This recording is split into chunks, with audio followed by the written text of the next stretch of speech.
ప్రస్తుతం big boss season 9లో లైవ్లో ఒక సంఘటన చోటు చేసుకుంది.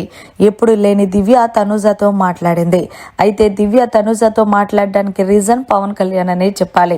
తనుజ, నువ్వు చిన్న పిల్లవో లేకపోతే మెచ్యూరిటీ లేని పిల్లవో నాకు అర్థం కావట్లేదు అంటే, తనుజ ఎందుకు అలా మాట్లాడుతున్నావంటే, మరి నువ్వు అంత బాగా గేమ్ ఆడి నువ్వు చివరికి పవన్ కళ్యాణ్ చేతిలో పెట్టావేంటి?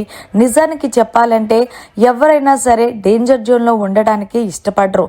కానీ నువ్వు డేంజర్ జోన్లో ఉండి పవన్ కళ్యాణ్ సేఫ్ జోన్లో పెట్టడం అది ఎంతవరకు కరెక్ట్ అంటావు అంటూ తనుజని ప్రశ్నించింది దివ్య. దీనికి బదులుగా తనుజ మాట్లాడుతూ, నా మనసులో అలాంటి కన్నింగ్ ఉండదబ్బా, ఎవరైనా సరే గేమ్ బాగా ఆడతారు కదా అనే ఆలోచనలోనే ఉంటాను.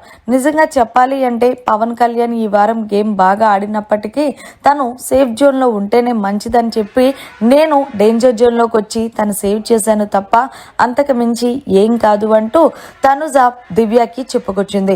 అయితే దివ్య, అదే కదా అసలు పవన్ కళ్యాణ్ నిన్ను మోసం చేస్తున్నాడు, అది నీకు అర్థం కావట్లేదు.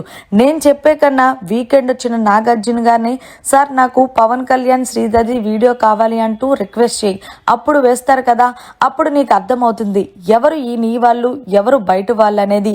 అంతేకాకుండా నీకు నాకు మధ్య అసలు గొడవలే లేవు, కానీ భరణి గారు నాతో ఉంటున్నారని చెప్పి నువ్వు అది మనసులో పెట్టుకొని నన్ను కొంచెం దూరం పెడుతున్నావు.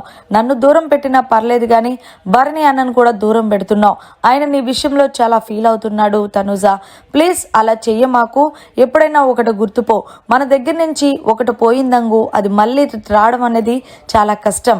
నీ విషయంలో ఆయన అయితే చాలా మంచిగా ఆలోచిస్తాడు.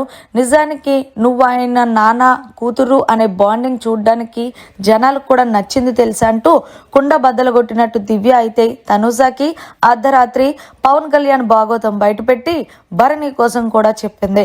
మరి దీని మీద మీ వాక్యాలు ఏమంటారనేది జర కామెంట్ రూపంలో తెలియజేయండి.